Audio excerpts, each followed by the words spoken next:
Ilang magsasaka sa Mangaldan, Pangasinan puspusan ang pagbibilad ng mga aning palay bago pa ang inaasahang pagtama ng bagyo. Narito ang report.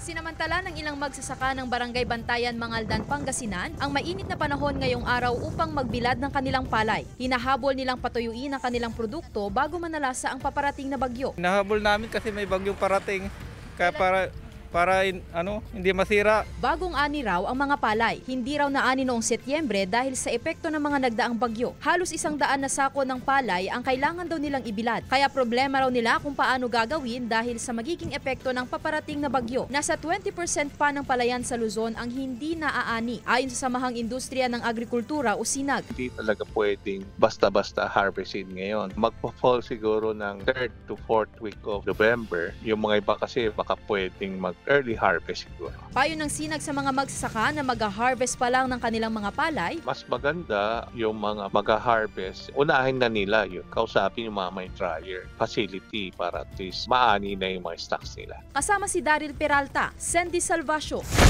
One North, Central Luzon.